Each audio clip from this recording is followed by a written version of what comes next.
नमस्कार. लोकसंवाद न्यूज चॅनलमध्ये मी राहुल बेल्लाळे आपल्या सर्व प्रेक्षकांचं मनपूर्वक हार्दिक स्वागत करतो. आतला संवाद पहा लोकसंवाद या विशेष कार्यक्रमामध्ये आज जो आपण विषय घेतलेला आहे तो विषय आहे, खरंच शिक्षण महाग होत चाललंय का.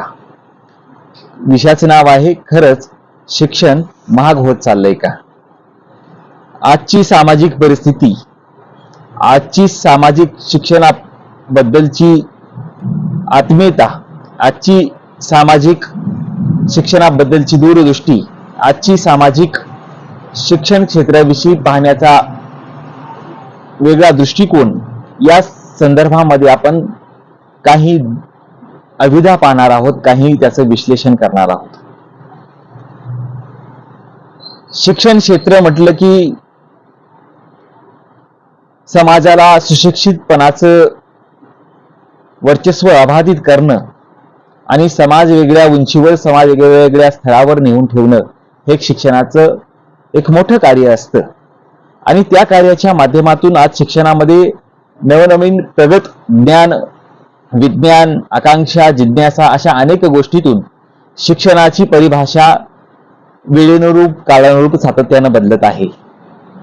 शिक्षण हे असं एक क्षेत्र आहे की त्या क्षेत्रातून सामाजिक जीवन हे सुधारण्याचं मूलसूत्र असतं. सामाजिक जीवन कशा पद्धतीनं सुधारायचं, सामाजिक जीवनाचा दृष्टिकोन कशा पद्धतीनं पाहायचा हे शिक्षणाच्या माध्यमातून पाहिलं जातं. शिक्षण ही एक सामाजिक जीवनाला नवी कलाटणी, नवी आशा, नवी प्रेरणा, नवी संवेदना निर्माण करून देणारी मूलभूत कार्यपद्धती मानली जाते, अर्थात शिक्षण प्रणाली मानली जाते. पण या शिक्षण प्रणालीला, या शिक्षण व्यवस्थेला राज्यकर्त्याच्या माध्यमातून सातत्यानं बेजबाबदारपणे शिक्षण क्षेत्रामध्ये ध्येय धोरणे आखत असताना किंवा शैक्षणिक अभ्यासक्रम वेळेनुरूप सातत्याने सारखा बदलत असताना विद्यार्थ्यांच्या भवितव्याच्या शिक्षण क्षेत्राविषयी प्रश्नचिन्ह नक्कीच निर्माण झालेलं काही काळामध्ये आपण पाहिलेलो आहोत. विद्यार्थ्यांचा शैक्षणिक पाया कशा पद्धतीने सुधारायचा हा दूरगामी परिणाम हा सातत्यानं त्या विद्यार्थ्यांच्या जीवन मूल्याशी निगडीत असल्यामुळे त्याचा अभाव हा सातत्यानं दिसून येत असतो.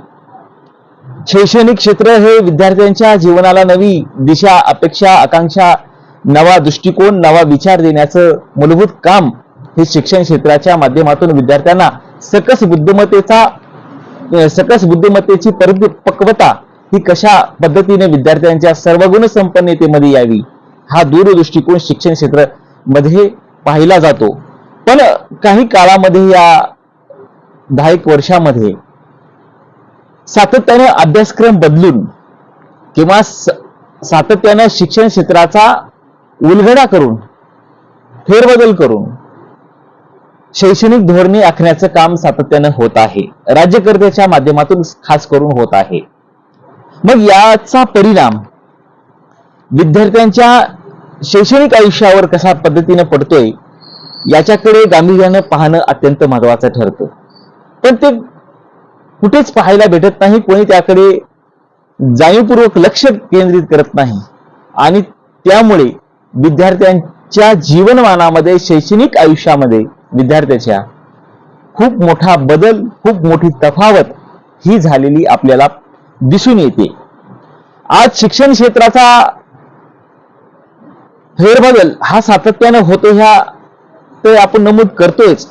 पण आता राज्यकर्त्यांनी सुद्धा सकस बुद्धिमत्तेची चालना कशा पद्धतीने विद्यार्थ्यांना दिली पाहिजे, विद्यार्थ्यांच्या दूरगामी आणि दूरदृष्टीचा दृष्टिक्षेप पाहून काहीतरी विद्यार्थ्यांच्या जीवन मूल्याशी एक वेगळी आशा, वेगळी अपेक्षा निर्माण करून देण्याचं काम आज शिक्षण क्षेत्रामध्ये उलगडण्याचं एक नवधोतक आज देणं महत्वाचं ठरतं. शासकीय शाळांकडे पाहण्याची सामाजिक मानसिकता आज कशा पद्धतीची आहे हा सुद्धा एक महत्वाचा टप्पा आपण समजून घेतला पाहिजे. 30 ते 40 वर्षापूर्वीचा शिक्षण क्षेत्राचा एक दृष्टिक्षेप पाहिला तर जी शासकीय शिक्षण प्रणाली होती त्या शासकीय शिक्षण प्रणालीमध्ये मोठमोठ्या शैक्षणिक जिल्हा परिषद शाळेच्या माध्यमातून अनेक शासकीय शाळांच्या माध्यमातून 30 ते 40 वर्षापूर्वी अति उच्च दर्जाची शिक्षण प्रणाली अस्तित्वात होती. पण आज समाज आणि शासकीय शिक्षण व्यवस्था यामध्ये दुतर्फा का निर्माण झाला असा एक प्रश्न या ठिकाणी मला नमूद करावासा वाटतोय. नेमकं काय झालं? समाज आणि शासकीय शिक्षण व्यवस्था याच्यामध्ये बदल का होतोय आणि जाणीवपूर्वक शासकीय शिक्षण व्यवस्था राज्यकर्त्याच्या माध्यमातून सामाजिक दृष्टीच्या माध्यमातून खिळखिळ करण्याचं काम होतंय का हे एक प्रश्न आज सातत्यानं भेडसावतोय. नेमकं काय होतंय? तर नेमकं हे होतंय की प्रायव्हेट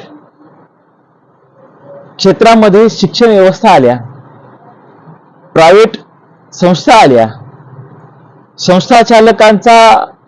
अनेक संस्था चालकांना अनेक संस्था शासनाने देऊन शासकीय शिक्षण व्यवस्थेचं महत्त्व कमी करण्याचा प्रयत्न या ठिकाणी झालेला दिसून येतोय महाराष्ट्रामध्ये. हे नाकारता येत नाही.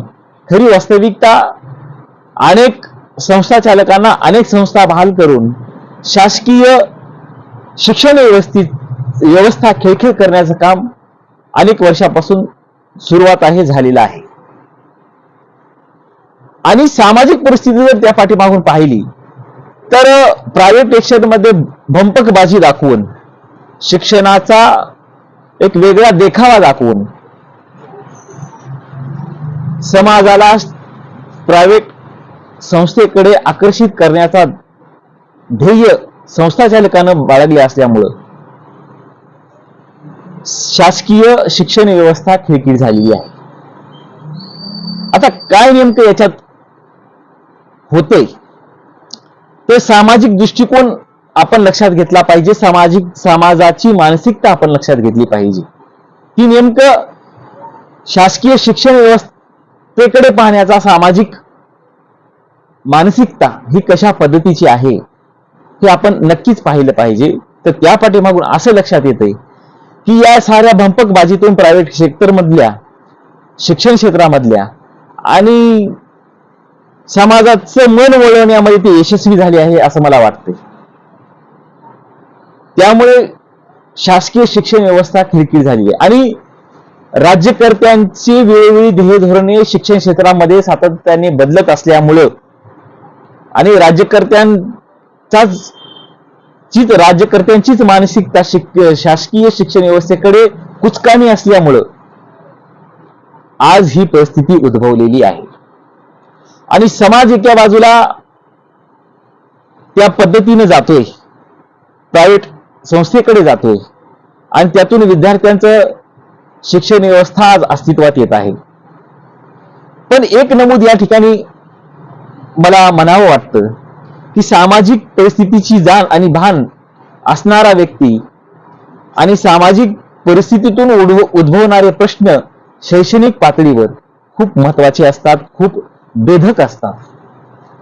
जर समाजाची शैक्षणिक पातळीच घसरली तर समाजाचा स्तर पुन्हा एकदा डबघाईला येण्याची शक्यता ही नाकारता येत नाही. आणि म्हणून शिक्षणाचा दर्जा हा नेहमी दर्जेदारच असला पाहिजे. या पाठीमागची ही संकल्पना आपण एक उदाहरणास्तव पाहूया की एखादा शासकीय दवाखाना आहे, तो त्या दवाखान्यामध्ये अनेक चाळण्या करून अनेक परीक्षा उत्तीर्ण करून अति उच्च दर्जाचा डॉक्टर शासकीय दवाखान्यामध्ये रुजू होत असतो. त्याच पद्धतीनं शासकीय शाळांमध्ये अनेक चाळण्या करून अनेक परीक्षा उत्तीर्ण होऊन दर्जेदार शिक्षक हा शासकीय शाळेमध्ये आलेला असतो. हे भान आज समाज विसरलेला आहे आणि त्यामुळे संस्थेमध्ये आलेले शिक्षक ते कशा पद्धतीने संस्थेमध्ये रुजू होतात हे अनेकांना माहिती आहे, ते सांगण्याची सुद्धा गरज नाही. ही जी सामाजिक परिस्थिती, ह्याचा साईड इफेक्ट काय होतोय, तर याचा साईड इफेक्ट काय होतोय की शिक्षणाचा दर्जा, शिक्षणाची क्वालिटी ही ढासळून जाते आणि त्यामुळे विद्यार्थ्यांना सकस शिक्षण मिळणं आज जिकरीचं होऊ पाहत आहे. ही सारी सामाजिक आणि शैक्षणिक ही दुतर्फा जर पाहिली, यातून एक निष्पन्न होते की कशा पद्धतीने समाजाचा शैक्षणिक दर्जा ढासळतोय. याचं कारण म्हणजे समाजाचं भान एक संघटित नसल्यामुळं ही परिस्थिती आज सातत्यानं उद्भवलेली दिसून येत आहे. मग त्या बंपकबाजीला समाज बळी पडून, त्या देखाव्याला, प्रायव्हेट संस्थेच्या देखाव्याच्या शैक्षणिक देखावा जो करतात त्याला बळी पडून समाज हा त्या पद्धतीनं प्रवाहित, शिक्षणाच्या रूपाने प्रवाहित होतोय. पण शिक्षणाचा दर्जा हा जिल्हा परिषद शाळेमध्येच टिकवला जातो. विद्यार्थ्याचा सर्वांगीण विकास हा जिल्हा परिषद शाळेमध्येच होत असतो. त्याचा शैक्षणिक, मानसिक बुद्ध्यांक हा जिल्हा परिषद शाळेमध्येच चांगल्या पद्धतीने तयार होत असतो. भविष्यामध्ये त्या विद्यार्थ्यांच्या जीवनामध्ये अनेक प्रसंग आले, अनेक परिस्थिती उद्भवली, तर ठामपणे, सक्षमपणे उभा राहण्याची क्षमता ही जिल्हा परिषद शाळेच्या विद्यार्थ्यांमध्येच आलेली असते. दुसरा विद्यार्थी होत नसतो, हे या पाठीमागून निष्पन्न होते. पण आजची तागायत परिस्थिती इंग्लिश स्कूलच्या या पेवातून, इंग्लिश स्कूलच्या या मोठ्या संकटातून आज विद्यार्थी आणि पालकवर्ग यांची मानसिकता ही दुबळी होत चाललेली आहे, असं मला प्रामुख्याने वाटतंय. कारण शिक्षणाचा बडेजावा दाखवून, शिक्षणाचा देखावा दाखवून इंग्लिश स्कूलमध्ये आज मोठ्या प्रमाणात पालकवर्ग आपल्या पाल्याला इंग्लिश स्कूलमध्ये पाठवत आहेत, धाडत आहेत, तेथे ऍडमिशन घेत आहेत. विद्यार्थी हा मानसिकदृष्ट्या प्रलब्ध होईल का? विद्यार्थ्याला जे पाहिजे ते त्याच्या कोवळ्या वयामध्ये भेटेल का? त्याच्या सर्वगुण संपन्न विद्यार्थी होईल का? हा एक प्रश्न या ठिकाणी उद्भवतोय. शिक्षण हे विद्यार्थ्यांना सकस भेटलंच पाहिजे, चांगलं भेटलंच पाहिजे, पण त्या पाठीमागे सुद्धा विद्यार्थ्याच्या मानसिकतेचा सुद्धा विचार करणं आज काळाची गरज होऊ पाहत आहे, असं मला प्रामुख्याने वाटतंय. विद्यार्थी कशा पद्धतीने बनला पाहिजे, तर तो सर्वगुण संपन्नतेतून बनला पाहिजे, कार्यक्षमता त्याच्यामध्ये आली पाहिजे, विचार करण्याचा दृष्टिकोन हा उपलब्ध असला पाहिजे आणि त्याच्याच अनुषंगानं विद्यार्थ्यामध्ये सर्वगुण संपन्नता येणं हे महत्वाचं ठरतं. पण सकाळी 8 ते रात्री सायंकाळी 5:30 हा पूर्ण कालावधी विद्यार्थ्याचा जर इंग्लिश स्कूलमध्ये जात असेल आणि त्याची जर मानसिकता आपण घरी आल्यानंतर पाहत असू, तर त्याची बदललेली नक्की दिसते. अनेक विद्यार्थी डिप्रेशनमध्ये गेलेले दिसून येत आहे. नेमकं पालकांचं पाल्याशी किती प्रेम, शिक्षकाचं विद्यार्थ्याविषयी किती प्रेम, त्याच्यामध्ये सहिष्णुता, त्याच्यामध्ये प्रेम, वात्सल्यता ही कशा पद्धतीने आहे, हे सुद्धा त्या शिक्षण देण्याच्या पाठीमागं भूमिका महत्वाची ठरते. आणि म्हणून शिक्षण हे दर्जेदार असणं, त्याचबरोबर शिक्षणाचा दर्जा, त्याचबरोबर विद्यार्थ्याची मानसिकता सुद्धा आपण समजून घेऊ. शिक्षणातून पालकांची आर्थिक पिळवणूक, आपण हा खूप महत्वाचा मुद्दा, खूप बेढप मुद्दा आणि आजच्या सामाजिक आणि शैक्षणिक व्यवस्थेतला शिक्षणातून पालकांची आर्थिक पिळवणूक होते का, असा जेव्हा एखादा प्रश्न पडतो, तर तो प्रश्न असा आहे की आज दिवसेंदिवस शिक्षण महाग होत चालले. एखादा जर इंग्लिश स्कूलमध्ये आपला विद्यार्थी जर पाठवायचा असेल, तर त्याची फीस 60,000, 70,000, 80,000, लाख, 1.5 लाखापर्यंत पोहोचलेली आहे. आणि इतकं हे शिक्षण महाग होत चाललंय. आणि भविष्यामध्ये जर हीच शिक्षण पद्धती जर अतिशय महाग होत गेली, तर एखादा तोच इंग्लिश स्कूल मधला विद्यार्थी जर डॉक्टर करायचा असेल, तर त्या पालकाला त्याचा शैक्षणिक पूर्ण एखाद्या विद्यार्थ्याचा वयाच्या 22, 25, 30 वर्षापर्यंत खर्च किती येईल, याचा आराखडा कोणी पाहिला आहे का? तर तो त्याची त्या आर्थिक विवंचनेची ही सगळी सूत्रता मी आपल्या पुढे मांडतोय. आर्थिक पिळवणूक कशा पद्धतीने होते याच्याकडे प्रत्येक पालकांनी आवर्जून लक्ष देणं गरजेचं आहे. आता ही आर्थिक पिळवणूक अनेक पद्धतीतून होते, पण आर्थिक पिळवणूक झाल्यानंतरही शिक्षण दर्जेदार भेटेल का, हा एक प्रश्न या ठिकाणी उद्भवतोय. इतका खर्च शिक्षणावर एखाद्या विद्यार्थ्याच्या, एखाद्या पाल्याच्या खर्च करून त्याचा शैक्षणिक दर्जा, त्याच्यातली गुणवत्ता, त्याच्यातली बुद्धिमत्ता ही कशा पद्धतीने सुधारली आहे हे सुद्धा अत्यंत महत्वाचं पाहणं आहे. म्हणून पालकांनी पैसा खर्च करावा, विद्यार्थ्यांच्या सर्वांगीण विकासासाठी खर्च करावा, पण त्याचबरोबर त्याची मानसिकता, त्याचं शिक्षण हे सुद्धा महत्वाचंच आहे. इंग्लिश स्कूलमध्ये अनेक शिक्षक असतात, पण जिल्हा परिषद शाळेतल्या शिक्षकाची बुद्धिमत्ता आणि इंग्लिश स्कूलच्या शिक्षकाची बुद्धिमत्तेची चाचणी ही खूप वेगळी दिसलं तर ते नवलच वाटू नये. कारण येथे चांगले झालेले शिक्षक डीटीएर, सीईटी, बीईटी काय भरपूर शिक्षणाचं चांगल्या करून जिल्हा परिषदेचा शिक्षक त्या ठिकाणी रुजू झालेला असतो. टीईटी असेल, अनेक मधल्या अंतर्गत परीक्षा असतील, त्या पूर्ण पार करून जिल्हा परिषद मधला शिक्षक त्या ठिकाणी रुजू झालेला असतो. त्याच पद्धतीनं इंग्लिश स्कूल मधला शिक्षक हा किती दर्जेदार असतो हे सुद्धा प्रश्नचिन्ह आपल्या पुढे व्यथित होते. आज ही आर्थिक पिळवणूक होत असतानाच पालकांची आणि भविष्यामध्ये जर असे प्रश्न उद्भवले आर्थिक विवंचनेचे, शिक्षणाच्या माध्यमातून आर्थिक पिळवणुकीचे जर प्रश्न उद्भवले तर हा मुद्दा सामाजिक दृष्ट्या खूप महत्वाचा ठरतो. कारण एका बाजूला दिवसेंदिवस जर शिक्षण महाग होत गेलं तर भविष्यामध्ये शिक्षण शिकवायचं का नाही असा एक प्रश्न भविष्यामध्ये उद्भवेल. कारण शिक्षण अतिशय महाग होत चाललेलं आहे, दिवसेंदिवस शिक्षण महाग होत चाललेलं आहे. म्हणून शासकीय दवाखाना असेल, शासकीय जिल्हा परिषद शाळा असतील, याकडे पाहण्याची सामाजिक मानसिकता ही आज बदलण्याची गरज आहे.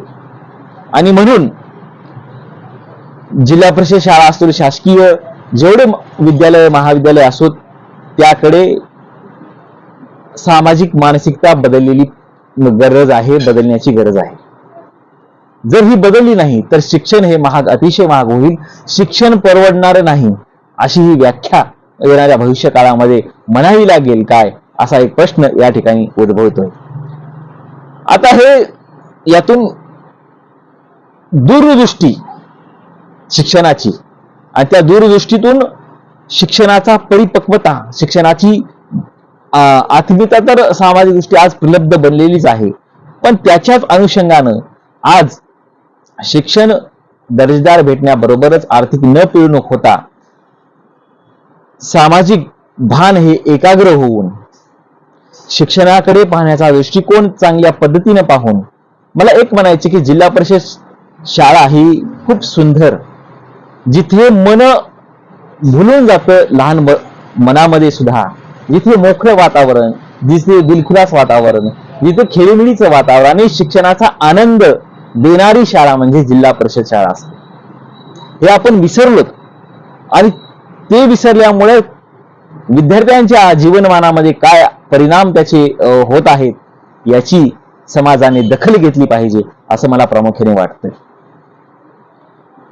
काही दिवसांपूर्वीच माननीय मी ज्या शिक्षकांना मानतोय त्या शिक्षकांनी मला माननीय बालाजी तुरेवाले सर यांनी त्यांची शाळा पाहण्यासाठी भेट द्यावी असं त्यांनी मला सुचवलं आणि मी एका दिवशी त्यांची शाळा पाहण्यासाठी गेलो.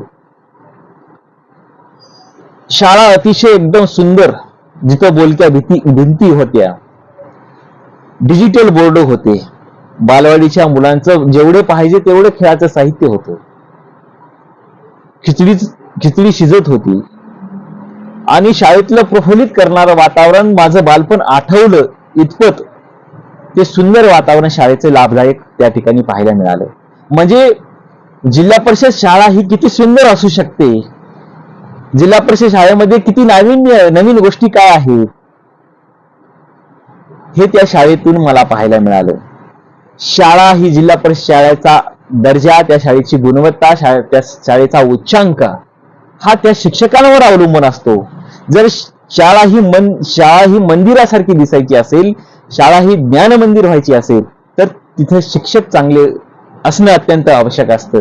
म्हणून माननीय तुरेवाले सर यांच्या त्या शाळेत अतिशय लाभदायक वातावरण, मुलांना खेळीमेळीचं वातावरण, शिक्षणाचा दर्जा, शिक्षणाची क्वालिटी, शिक्षणाची परिपक्वता आज त्या मुलांमध्ये मला दिसून आली.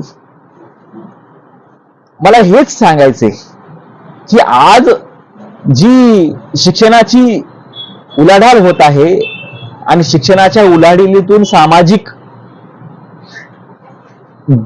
आर्थिक पिळवणूक कशा पद्धतीची होत आहे, याकडे पालक वर्गांनी प्रामुख्याने लक्ष देणं अत्यंत महत्वाचं ठरतं. जिल्हा परिषद शाळा आणि त्या शाळेकडे अनेक काही गावं आवर्जून लक्ष देत आहेत.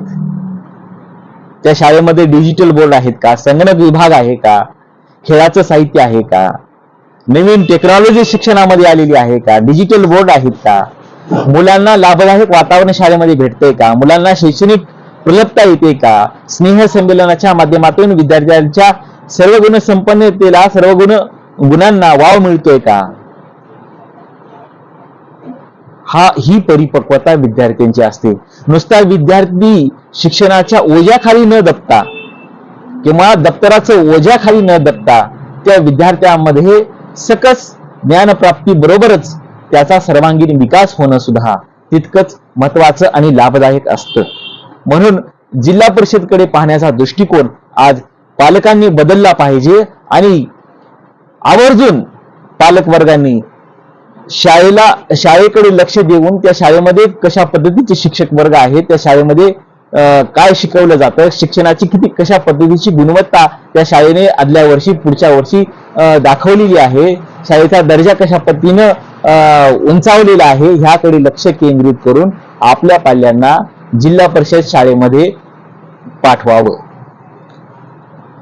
आज शासकीय ध्येय धोरणे तर सातत्याने बदलतच असतात, पण एका गोष्टीची खंत आणि एका गोष्टीचं वाईट हे वाटतंय की आज जिल्हा परिषद शाळा ह्या शासन बंद करते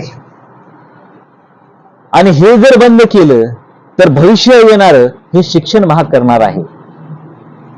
आणि म्हणून जिथे कुठे जिल्हा परिषद शाळा बंद होत असतील त्या ठिकाणी सामाजिक आंदोलन उभा करून शाळा तेथील बंद करण्याला विरोध केला पाहिजे.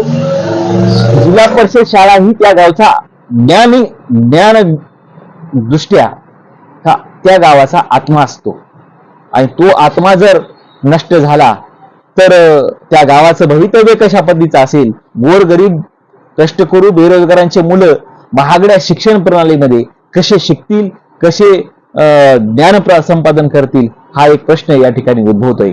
आणि म्हणून मला एक नेहमी वाटते की गोरगरिबाच्या लेकरांनी या महागड्या शिक्षण प्रणालीमध्ये कसं शिकायचं, कसं आपलं अस्तित्व तयार करायचं,